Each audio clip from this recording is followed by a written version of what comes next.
नमस्कार कक्षा द्वितीय के भैया बहन।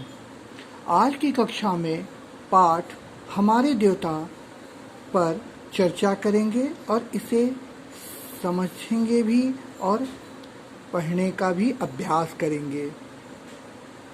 हमारे देवता के अंतर्गत इस पाठ में हम यह जानेंगे कि हमारे जीवन में किन किन व्यक्तियों का स्थान देवता के समान है।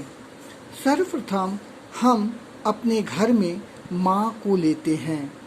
माँ के ऊपर अगर हम ध्यान दें तो हम पाते हैं कि घर में माँ का स्थान देवी की तरह है, अर्थात वो हमारे लिए देवता के समान है, क्योंकि इसी देवता के कारण हमारा जन्म हुआ था और यही देवता हमें अपने गोद में पाल पोस कर बड़ा किया और उंगली पकड़कर चलना भी सिखाया। हम याद करें तो पाएंगे कि जब हमें भूख लगती थी तो प्रातः सायं माँ दूध रोटी लेकर अपने हाथों से खिलाती थी और आंचल की छाया में हमारा सारा कष्ट भूल जाता था। होली या अन्य त्योहारों में भी हमने देखा है कि माँ बड़े ही प्यार से हमारे माथे पर रोड़ी और चंदन लगा देती है तथा उनके स्पर्श को पाकर हम फूल की तरह खिल उठते हैं, हमारा मन प्रफुल्लित हो जाता है। इसीलिए तो भगवान राम ने लक्ष्मण से कहा था कि अपि स्वर्णमयी लंका न मे लक्ष्मण रोचते, जननी जन्मभूमिश्च स्वर्गादपि गरीयसी, अर्थात माँ स्वर्ग से भी बड़ी है और इसलिए हम माता को प्रथम देवता के रूप में आदर देते हैं और उन्हें श्रद्धा से हम शीश नवाते हैं। जब हम माँ को प्रणाम करके विद्यालय आते हैं तो घर में पिताजी भी हैं, हमें माँ के साथ पिताजी का भी गोद मिलता है। हमने देखा है कि पिताजी हमें बहुत प्यार करते हैं, वे प्यार से हमें पढ़ाते भी हैं, लिखाते भी हैं और कभी कभी हमारी गलतियों पर डांटा भी करते हैं। फिर हमें छुट्टियों के दिन में चिड़ियाघर में मोर, हंस, मृग आदि दिखाने के लिए ले भी जाते हैं। वे हमारे लिए दूध रोटी और फल मिठाई लाते हैं। वे सुंदर सुंदर खिलौने लाकर हमें देते हैं। दशहरा, दिवाली, होली या किसी भी पर्व पर वे हमारे लिए नए और अच्छे कपड़े बनवा भी देते हैं। एक बार हम लोग मेले से थैली लेकर आए। हम थैली में ही पुस्तक रखकर विद्यालय आते हैं। हम उन्हें प्रणाम कर पढ़ने जाते हैं और वे हमें मौन रहकर आशीर्वाद देते हैं। हम जो विद्यालय जाते हैं और उनके द्वारा लाया गया थैली अर्थात बैग में हम अपने पुस्तक और पुस्तिकाओं को सजाकर विद्यालय ले जाते हैं तो बड़े ही गर्व से अपने दोस्तों में अपने पिताजी द्वारा लाए थैली या बैग को दिखाते हैं और खुश होते हैं। अतः हम देखते हैं कि प्रथम देवता माँ है तो द्वितीय देवता हमारे पिताजी हैं।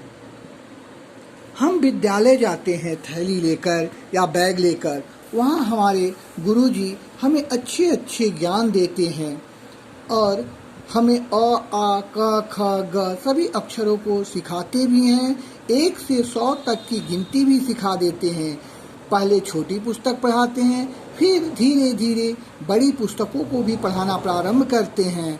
हम उनसे पढ़ते हुए ऊपर की कक्षाओं में जाते हैं और बड़ी बड़ी पुस्तकों को पढ़ने लगते हैं।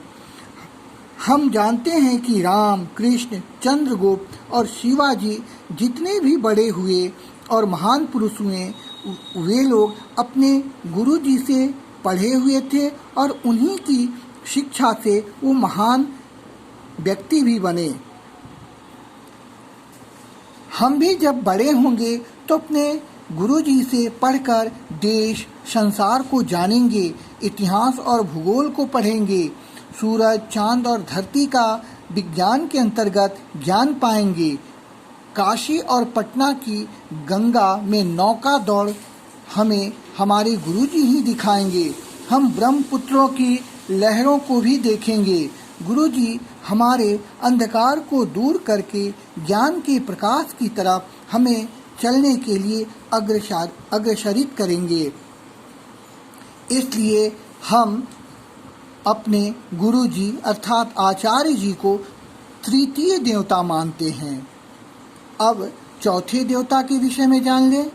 हमारे घर में जब कोई अतिथि आता है और वो हमारे यहाँ बहुत दूर से आता है, वे थके होते हैं, वो प्यासे होते हैं और दुखी भी होते हैं, वे हमारे यहाँ शरण चाहते हैं, तो हम स्नेह से द्वार पर जाते हैं और ऐसे अतिथियों का सत्कार भी करते हैं। अतिथियों का सत्कार करना और उन्हें सहारा देना तथा उनके दुख को दूर करना हमारा धर्म है और यही कारण है कि अतिथि को हम चतुर्थ देवता मानते हैं। इन चारों देवताओं के अलावे हमें पांचवें देवता की भी तरफ ध्यान देना होगा। हमारे पांचवें देवता कौन हैं, इसे हम जानें। त्यागी, दयालु, दानी, गुणी और वीर, ये पुरुष जो है हमारे पांचवें देवता हैं। अपने देश के इतिहास में ऐसे देवता भरे पड़े हैं। ये देवता अपने त्याग, दया, दान, ज्ञान, गुण और वीरता से हम सभी का कल्याण करते हैं, हमारे समाज और संसार का कल्याण करते हैं। ये साधु और महान पुरुष हम सबके लिए ही जीते हैं, हम सबके लिए ही अपना शरीर त्याग करते हैं। ये सूरज और चांद के समान चमकते हैं। ये हमारे पांचवें देवता हैं। इन्हें हमें आदर देना चाहिए और नमन करना चाहिए। धन्यवाद। अब एक पाठ का प्रश्न उत्तर अगले कक्षा में मैं आपको बताऊंगा भी और लिखा भी दूंगा। तब तक के लिए नमस्कार, धन्यवाद।